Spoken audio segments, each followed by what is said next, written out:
नमस्कार, मैं रोहन भिंडे और आप देख रहे हैं सीधी बात सीधे सवालों के साथ। आज बात होगी सीधी बात के शो में एक ग्राउंड ज़ीरो के एक ऐसे रिपोर्ट के बारे में जो द इंडिया बुलेटिन की टीम और महाराष्ट्र माझा की टीम इक्वली रिसर्च कर रही थी और उसके बाद इस रिसर्च के बाद हम वो स्टोरी अगले हफ्ते पब्लिश करने पर। तो यह स्टोरी की शुरुआत मैं करूं इसके पहले मैं आपको एक चीज़ ये बताना चाहता हूं। अभी खबर आई है, कल की मेरे एक दोस्त है चरण तेजा जी, उन्होंने पोस्ट किया था कि अरविंद संपत नाम के एक स्टूडेंट है जिन्होंने एमबीबीएस की सीट मिली उनको। उनका जो AIR था वो कुछ 21,068 था और SLR जो है वो 7,000 है और उनका कम्युनिटी रैंक जो है वो 674 था। तो उसके बाद उनको MBBS की सीट मिली, एडमिशन हुआ और एडमिशन होने के बाद उनको स्कूल इसलिए ज्वाइन नहीं करते आया, इसलिए वो शिक्षा नहीं ले पा रहे।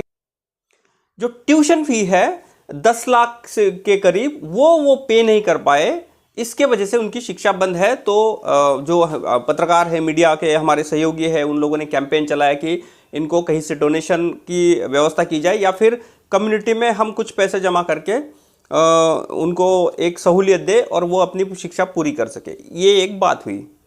अब आते हैं हम इसी कड़ी की एक रिसर्च स्टोरी पे जिस पर हम काम कर रहे थे।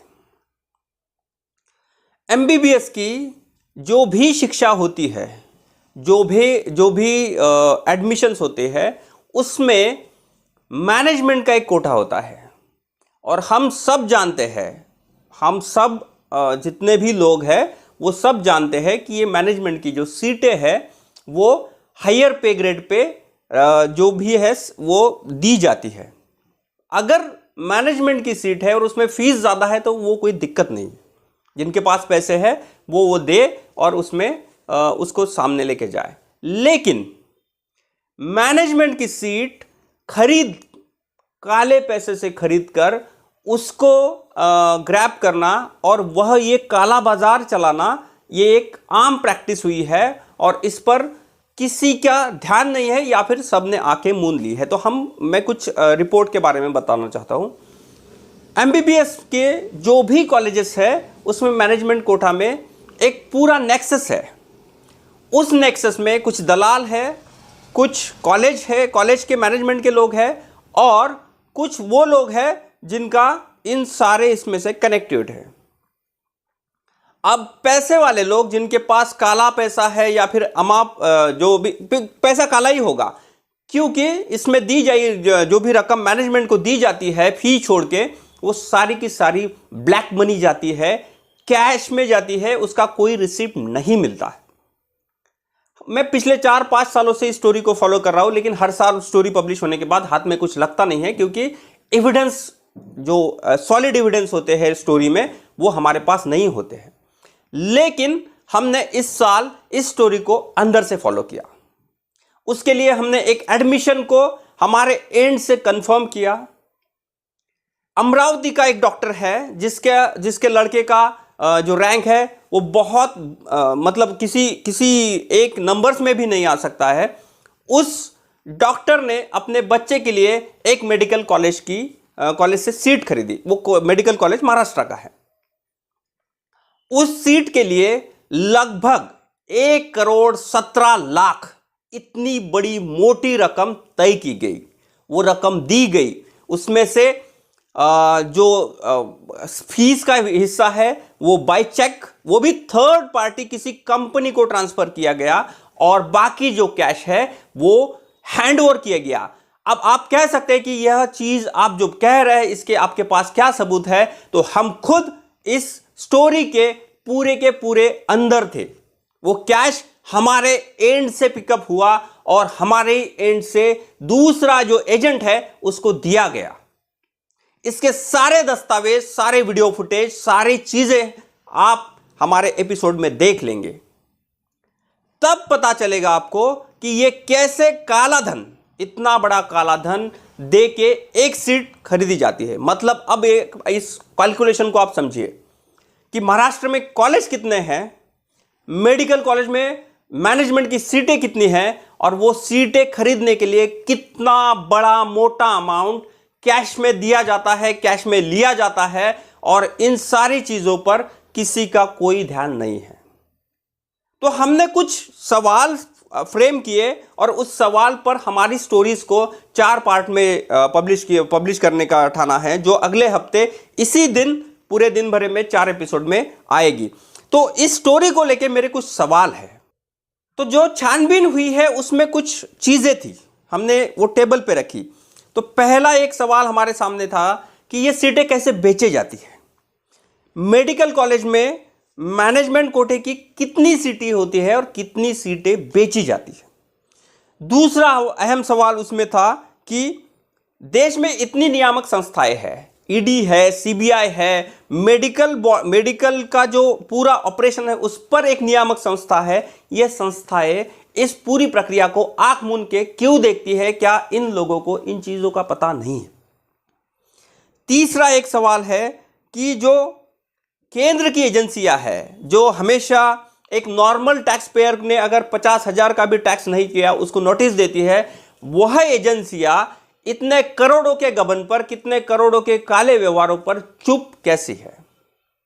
आप इसी एपिसोड में इसी स्टोरी को, और क्या चीजें इस स्टोरी में आएगी, वो है कि वो कौन डॉक्टर है जो अमरावती का सीट खरीद रहा था।